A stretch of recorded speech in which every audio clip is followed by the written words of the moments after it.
generation, which is teenage pregnancy. Alam naman natin na number one issue o problem ang teenage pregnancy sa ating mga kabataan. Kasi nga, patuloy na lumalaki, dumadami ng dumadami ang cases ng teenage pregnancy sa Pilipinas. So kung iisipin natin, it would double in just a year. So nakakabahala ito dahil tayo tayong mga kabataan, tayong mga mag-aaral, tayong dapat na kinabukasan at pag-asa ng bayan ay nagkakaroon ng pamilya at a young age, which I think youths aren't ready for. Yeah, I think we are in the height in this crisis. Lalo na ngayon, mahirap makahanap ng trabaho. Paano na kaya kung may sarili na tayong mga pamilya at a young age? Kaya itong malawakang issue ng teenage pregnancy, ang pinaka-apektado nito is tayong mga kabataan. Yes, correct. Maraming factors and consideration ang ating pag-uusapan ngayon. Pag-uusapan natin ang epekto ng teenage pregnancy sa ating mga kabataan, lalaki o babae, at kung bakit nga ba ito nangyayari. So yan mga ka-eme ang ating pag-uusapan ngayon. Yes, I agree with you, Venice. Ito ng teenage pregnancy ay isang interconnect social issue. Maraming nadadapo ang iba't ibang sektor, maraming nadadapo ang usapin pagdating dito. Mapa-edukasyon, kahirapan, access to healthcare system, at marami pang iba. Yes. Kaya Venice, ano nga ba ang mga possible reasons behind these teenage pregnancies?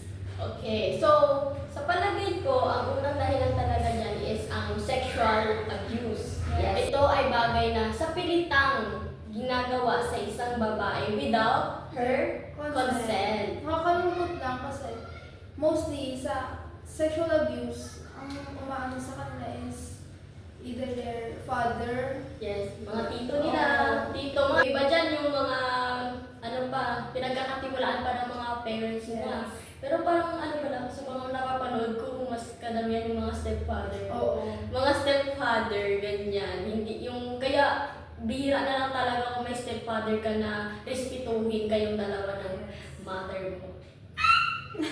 Isa pa sa mga dahilan is ang lack of knowledge about sex education. Yes. Ito yung mga mga tao na walang sapat na knowledge. Mostly ito yung mga walang pang-aral para sa kanila. So, importante talaga ang sex education. Yes. So, first, super importante talaga. Kasi dito, alam mo kung paano mo protektahan ang sarili mo. Alam mo kung ano yung mga bagay na iwasan mo, mga gagawin mo. And sa mga gagawin, need talaga ng Contraceptives. yes, such mga as contraceptives. Such as Mga condoms, pills, mga IUD, ganyan. Siyempre, para safe. Siyempre, importante talaga yan, guys. Hindi kayo talaga yan kasi para sa inyo yan. Kaya for me, need talaga ng mga kabataan ng sex education. So, yun lang, nakakalungkot lang din na kasi yung iba talaga, kahit gusto na makapag-aral, wala talaga. Wala silang ma-provide sa kanilang mga anak. isa pang reason bakit nangyayari ang teenage pregnancy is because curiosity natin mga kabataan. Lalo na ngayon, ang generation natin is tutok sila sa social media. Yes, ito sa social media. So dito hindi natin nababantayan kung ano lang yung napapanood, nakikita nila sa social media, which is nakakabahala. So dito napapasok yung curiosity nila. Curiosity ng mga bataan kung paano ba ito, ganito ba gawin, paano i-try, ganyan. So dyan napapasok talaga sa isip nila kung ano ba sa feeling. Eme lang. Yan. Kaya, need talaga ng parental guardian. So, kasi minsan din kasi hindi talaga laging nababantayan kung ano yung mga napapanood ng mga anak. Minsan ang mga kabataan is more sila secretive sila sa mga Yes, mga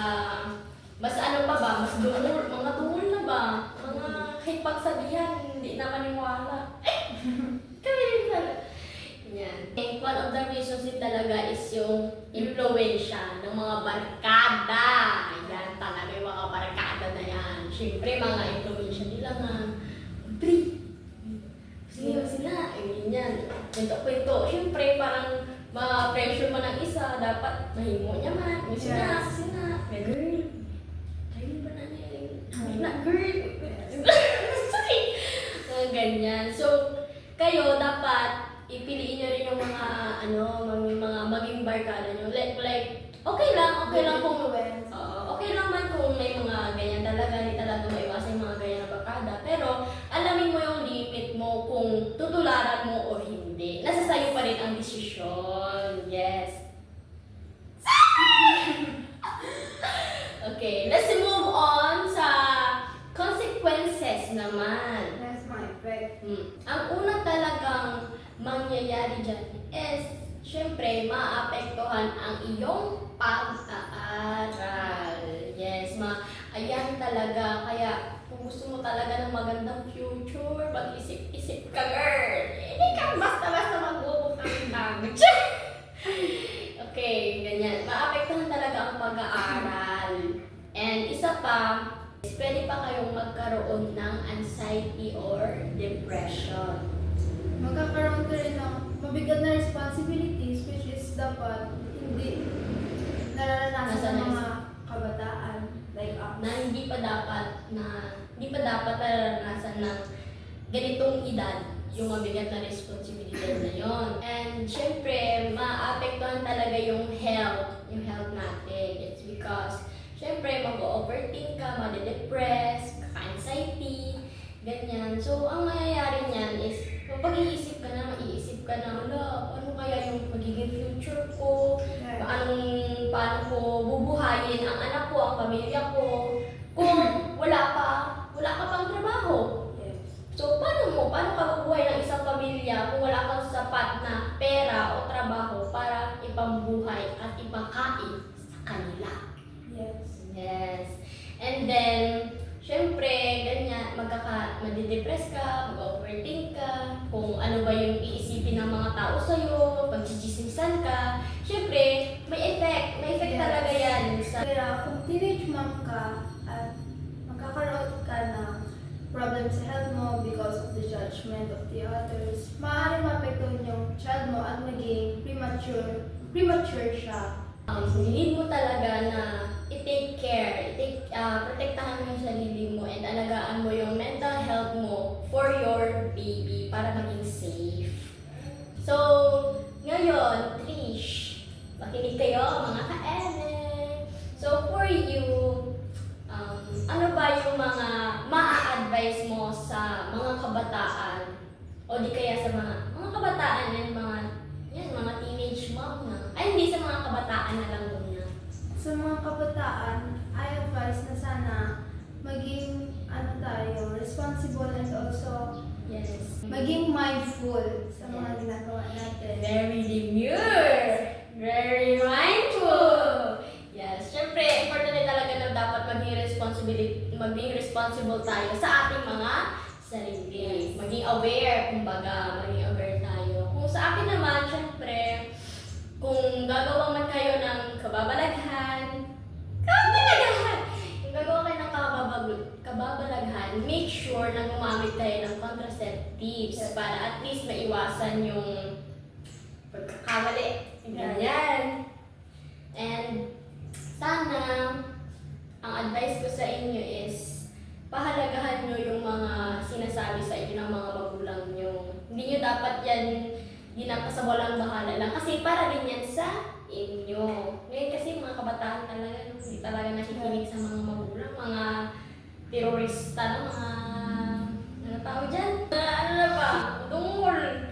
Ayaw na makinig. Kung pagsabihan, galit pa. Ako!